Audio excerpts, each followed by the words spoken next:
Eknath Shinde club व संघाने FTL एकादश संघाचा 3 गडी राखून पराभव करत महाराष्ट्र माझा सेवा संस्था आयोजित उपमुख्यमंत्री चषक 13व्या ठाणे प्रीमियर लीग क्रिकेट स्पर्धेमध्ये पुन्हा एकदा बाजी मारली आहे। ठाण्यातील दादोजी कोंडदेव स्टेडियम येथे महाराष्ट्र राज्याचे उपमुख्यमंत्री एकनाथ शिंदे यांच्या मार्गदर्शनाखाली खासदार डॉक्टर श्रीकांत शिंदे, खासदार नरेश म्हस्के यांच्या नेतृत्वाखाली महाराष्ट्र माझा सेवा संस्था व माजी नगरसेवक विकास रेपाळे यांच्या पुढाकाराने 8 दिवस क्रिकेट स्पर्धेचं आयोजन करण्यात आलं होतं।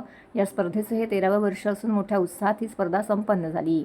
या स्पर्धेला अनेक मान्यवरांनी उपस्थित राहून शुभेच्छा दिल्या। या बक्षीस समारंभाला शिवसेनेचे महाराष्ट्र राज्य सचिव राम रेपाळे, सुधीर कोकाटे, माजी नगरसेवक संजय भोईर, माजी नगरसेवक विकास रेपाळे, माजी नगरसेविका नम्रता भोसले जाधव तसेच अनेक मान्यवर उपस्थित होते। यावेळी उपस्थित मान्यवरांच्या हस्ते बक्षीस समारंभ पार पडला। यामध्ये फलंदाज चिन्मय सुतार, गोलंदाज प्रशांत सोळंकी, मालविकार साईराज पाटील, सर्वात जास्त षटकार साईराज पाटील यांना सन्मानित करण्यात आले। तर एकनाथ शिंदे क्रिकेट क्लब व संघ विजयी ठरला असून सन्मान चिन्ह व 1 लाख रुपयांचं पारितोषिक देण्यात आलं। तर सेकंड रनरअप FTL एकादश संघाला सन्मान चिन्ह व 61,000 रुपयांचं पारितोषिक देण्यात आलं। यावेळी शिवसेनेचे महाराष्ट्र राज्य सचिव राम रेपाळे, संजय भोईर यांनी व माजी नगरसेवक विकास रेपाळे यांचं विशेष कौतुक केलं। ठाणे प्रीमियर लीगच्या माध्यमातून अनेक खेळाडू तयार झाले आहेत। उच्च स्तरावर ते क्रिकेट खेळत असून ठाण्याचं नाव रोशन करतायत। यामध्ये विकास रेपाळे यांचं मोठं श्रेय आहे। यंदा उपमुख्यमंत्री चषक हे नाव देण्यात आलं आहे। पुढच्या वर्षी मुख्यमंत्री चषक या नावाने स्पर्धा होईल अशी इच्छा विकास रेपाळे यांनी व्यक्त केली।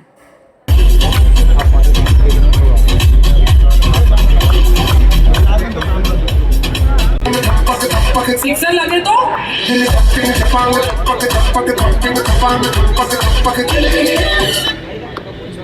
मला टाळ्या झाला पाहिजे सायन्ससाठी फक्त आभार दाखवला कमालीचा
महाराष्ट्र माझा सेवा संस्थेच्या वतीने ठाणे प्रीमियर लीग उपमुख्यमंत्री चषक 2025 ही स्पर्धा सातत्याने 13 वर्ष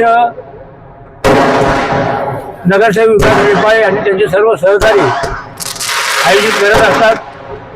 आणि ह्या स्पर्धेच्या माध्यमातून IPL टीम असू द्या, 20 जे हिंदुस्थानच्या एक दिवसीय सामने, क्रिकेट सामने, असे कितीतरी खेळाडू, शार्दुल ठाकूर असतील, तनुज कोटियन असतील आणि IPLमध्ये असंख्य असे खेळाडू ह्या स्पर्धेमध्ये भाग घेत असतात। आणि महाराष्ट्र माझा सेवा संस्था ही खेळाडू बनवण्याची सातत्याने 13 वर्ष स्पर्धा राबवून चांगले खेळाडू तयार व्हावेत ह्या उद्देशाने आदरणीय महाराष्ट्र राज्याचे मुख्यमंत्री, यशस्वी मुख्यमंत्री, विद्यमान उपमुख्यमंत्री एकनाथजी शिंदे साहेब यांच्या मार्गदर्शनाखाली या स्पर्धा आयोजित होत असतात। महाराष्ट्र माझा संस्थेच्या वतीने जो प्रत्येक वर्षी माननीय शिंदे साहेबांच्या नावाने हे साहेब पालकमंत्री असताना, नगरविकास मंत्री असताना, मुख्यमंत्री असताना, उपमुख्यमंत्री असताना अशा पद्धतीचं ते जे चषक त्या ठिकाणी नियोजित केलं जातं विकास रेपाळे यांच्या माध्यमातून। आणि गेले सातत्याने 13 ते 14 वर्षापासून विकास रेपाळेंच्या माध्यमातून हा जो चषक त्या ठिकाणी नियोजित केला जातो। आणि याच्या चषकामध्ये त्या ठिकाणी ठाण्याचे सर्वच खेळाडू हे अतिशय चांगल्या पद्धतीने मेहनत करून कप कसं जिंकता येईल या माध्यमातून हा प्रयत्न असतो। आणि याच्यातनं जे स्पोर्टला तो प्राधान्य दिला जातो आणि माननीय शिंदेसाहेबांनी सांगितल्याप्रमाणे की प्रत्येक स्पोर्टला असेल किंवा कला असेल किंवा क्रीडा त्या ठिकाणी असेल ह्याला पहिलं प्राधान्य त्या ठिकाणी द्यायचं किंवा मुलं मुली त्या ठिकाणी आहेत ते त्या याच्यामध्ये प्रोत्साहन त्या ठिकाणी आणि त्या चांगलं खेळता येईल अशा पद्धतीचं प्रोत्साहन त्या ठिकाणी देण्याचा प्रयत्न करा. ती आमदार चषक म्हणून सुरुवात झाली. आमदार चषक, पालकमंत्री चषक, नगर विकास मंत्री चषक, मुख्यमंत्री चषक, उपमुख्यमंत्री चषक, पण तिचं एक ठाणे प्रीमियर लीग हा एक जो क्रिकेट वर्तुळातलं नाव आहे हे तसंच राहिलं. आणि मला असं वाटतं की ह्या ठाणे जिल्ह्यातील ही एक नामांकित स्पर्धा आहे. या स्पर्धेच्या दरम्यान आम्ही खेळाडूंना एक चांगला प्लॅटफॉर्म उपलब्ध करून देण्याचा प्रयत्न करत असतो. मग ते चांगलं ग्राउंड असेल, चांगले चेंडू असतील, अगदी चांगले इक्विपमेंट्स असतील, सगळंच. आणि ह्या स्पर्धेमध्ये अनेक नामांकित खेळाडू खेळतात. अगदी इंडिया खेळलेले प्लेयर्स या ठिकाणी आज आमच्या टीममधनं खेळत होते.